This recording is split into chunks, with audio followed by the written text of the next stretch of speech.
Coherence is a 2013 release mystery sci-fi directed by James Ward Burkitt. It's about a group of friends who get together for a dinner party on the night a comet happens to be passing overhead. It starts off, like a sort of run-of-the-mill sort of drama where they're all getting together and they haven't seen each other for a long time, and the wine starts flowing.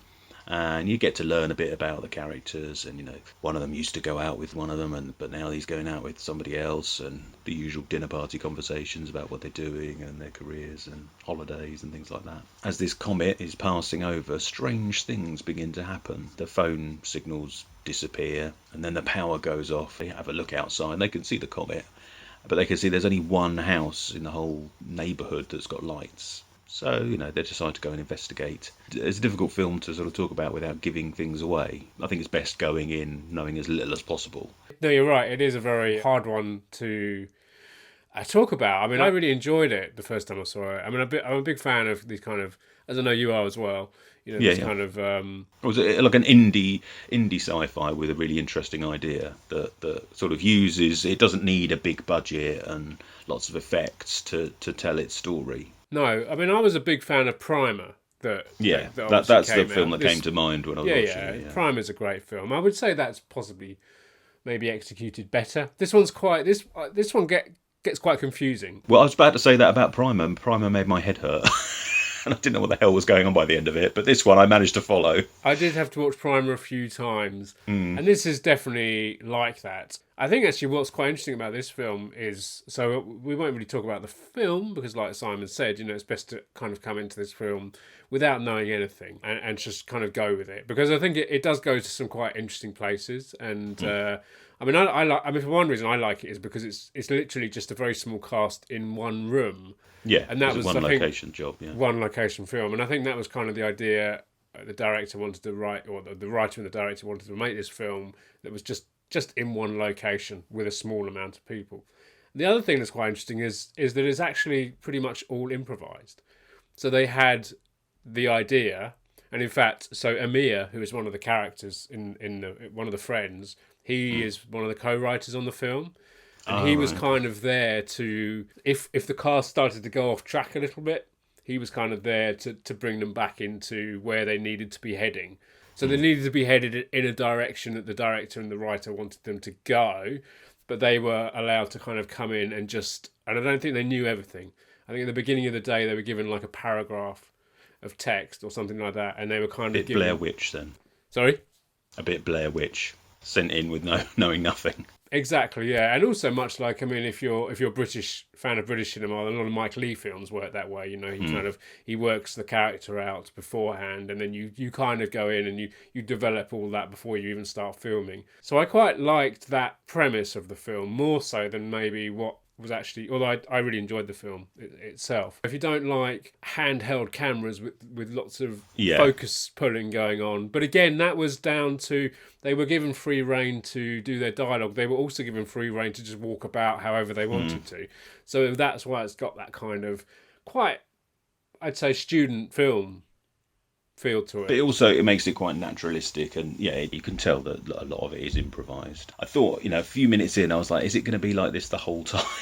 Where there's just people talking over each other and the camera doesn't stop moving. But after the sort of the initial dinner party setup, where we get to learn stuff about the characters, once that's over with, it settles down a bit. But so the first sort of 10 minutes, you might think, I'm not going to like this, but stick with it, and then you get past that, and it's easier to follow. Yeah, there's a term for it which I think they call mumblecore, apparently, which apparently, although I thought it was a bit of an offensive term to give, I thought it was like something you called almost like emo. That kind of hip new. I think it is kind of that, but I was reading online, and apparently it means kind of improvised, natural commentary, and which I get, which it is.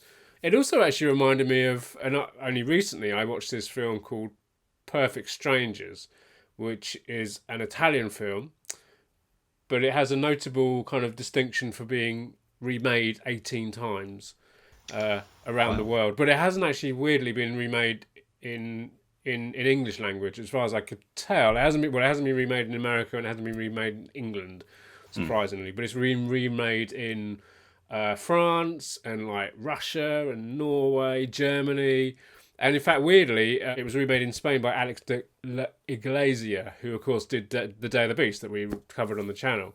And it's this weird film about like a group of people, a group of friends go to one of the other friends' apartment, and they do this game with their phones. They kind of, the whole thing's about mobile phones and how we all live on our mobile phones.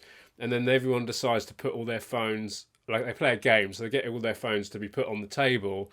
And then anyone's calls or text messages become public viewing, basically. And of course, that leads to all kinds of, dodgy stuff. And although this film is not that film, when I was watching it, because I only watched that, I think I watched 3 versions or 2 versions of that film a few weeks ago. I watched the Alex de la Iglesia one and the original one. And because I'd only watched that recently, watching this one again, I was like, oh, there's some similarities here, a little bit. Especially Alex de Iglesias' version of it, because he really has fun with the kind of and again in that one, it's not a comet, it's an eclipse. So there is this kind of, there is a weird kind of unnatural event or natural event going on, which leads to kind of science fiction type stuff. And he really plays on that a little bit like this. So I thought there was a kind of a link there, which I thought was interesting.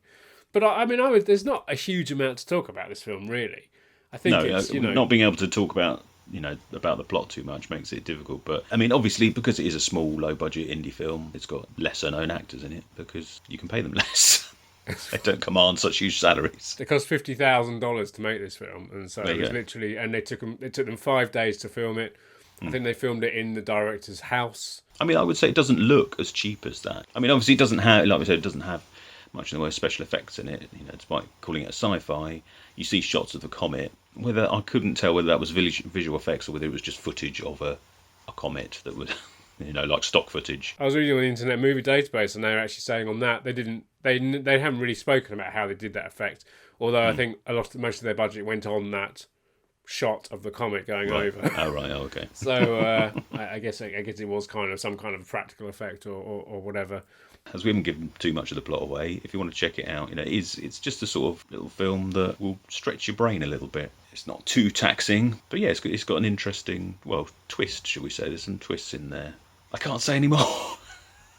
No, don't say any more. What we can do, we kind of did at the beginning of the video, is that we can tell you where to go and see it. If you are in the UK, at least, you can watch it on Amazon. It's on Amazon Prime at the moment, and I would suggest going and checking it out. I mean, I don't know. It's on Blu-ray, I think. In Australia, there's a Blu-ray, and a few European countries. There doesn't appear to be one for the US or the UK. So I think DVD is the way to go. Let us know if you know of any other sort of indie sci-fi kind of films like this and Primer that we should check out. Yeah, we may. Yeah, because I do like the kind of these small casts, but have interesting ideas. I mean, I think that's what I like about this film, and it's what I like about Primer is they might not be the greatest film ever made, but the ideas in there were some really interesting ideas being done. I love those kind of strange. I can't really say it on the channel, but I'm a big fan of the old Minecraft movies. I'll probably beat that one out. I like that, and this has bits of that in there. And it is quite. I mean, the film's quite chaotic at times, and I like it for that. And yeah, so if you know of any other films like that we could maybe check out and maybe talk about on the channel, then obviously do let us know in our comments and stuff. And that was Coherence. And as always, if you enjoyed the video, let us know in the comments below. Hit the subscribe button there, and don't forget to push that bell for notifications. There's other videos to check out over here. Come and find us on Twitter, Facebook, and Instagram, and join us next week for another video.